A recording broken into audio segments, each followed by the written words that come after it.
क्या पार्वती ने सचमुच भगवान शिव को स्तनपान कराया था? क्या माता तारा ने सचमुच शिव भगवान को अपना दूध पिलाया था? आखिर क्या है इसके पीछे की कहानी?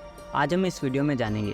अगर आप इस बात को नहीं पचा पा रहे हैं तो आपका शिव भगवान के प्रति प्रेम ही इतना है, उनके प्रति आपकी आस्था ही इतनी है। बट आज मैं आपको एक ऐसा रहस्य बताने वाला हूँ जिससे आपके रोंगटे खड़े हो जाएंगे। यह बात मैं नहीं कहता, हमारी पुराण कहती है। आज मैं आपको प्रमाण के साथ बताने वाला हूँ। मैं एक बुक पढ़ रहा था जिसमें मुझे पहला टॉपिक ही यह दिखा, क्या पार्वती माता ने सचमुच भगवान शिव को स्तनपान करवाया था। मेरा दिमाग काम करना बंद कर दिया और मैंने काफी रिसर्च करने के बाद यह वीडियो बनाने जा रहा हूँ। आपसे विनम्र निवेदन है कि आप पूरा वीडियो अवश्य देखें।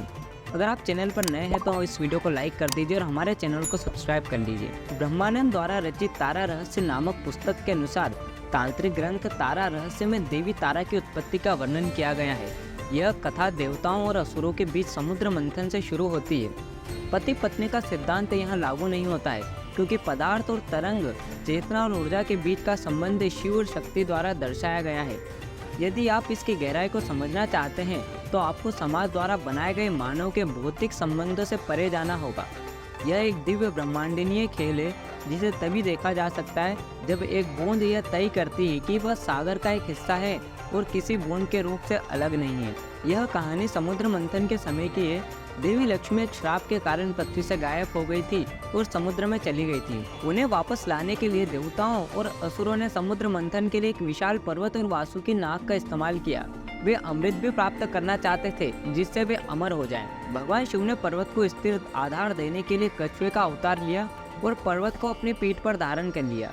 अब कार्य शुरू हुआ। एक के बाद एक आश्चर्यजनक चीजें निकलने लगी और देवता और असुर उन्हें आपस में बांटते रहे। फिर मुसीबत शुरू हुई। ब्रह्मांड का सबसे खतरनाक हलाहल विष प्रकट हुआ। किसी को कुछ समझ नहीं आ रहा था कि क्या करे। पूरी दुनिया उजड़ने लगी। दोनों पक्षों ने शिव से प्रार्थना की कि वे उन्हें बचाएं। शिव ने विष का प्याला लिया, उसे पी लिया। हालांकि चूंकि यह बहुत शक्तिशाली था, इसलिए इसका असर शिव पर भी पड़ने लगा।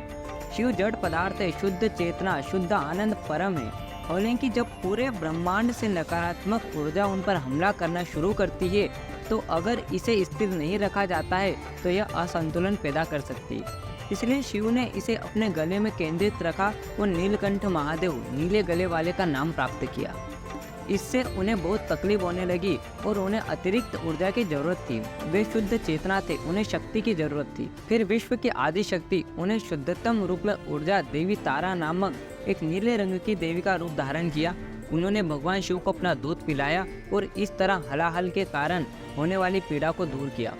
वे 10 महाविद्याओं में दूसरी है। नहीं, वे पार्वती नहीं बल्कि माता तारा है। अगर आप उनकी आभा को महसूस करना चाहते हैं तो पश्चिम बंगाल के तारापीठ मंदिर में जाएं। अगर आप में भक्ति है तो वहाँ अवश्य मौजूद है। ऐसा कहा जाता है कि उनके दर से कोई खाली नहीं लौटता। जब प्रकृति में असंतुलन होता है तो सर्वोच्च ऊर्जा प्रकृति स्वयं उसे ठीक करने आती है। माँ तारा इसी स्थिर का प्रतीक है।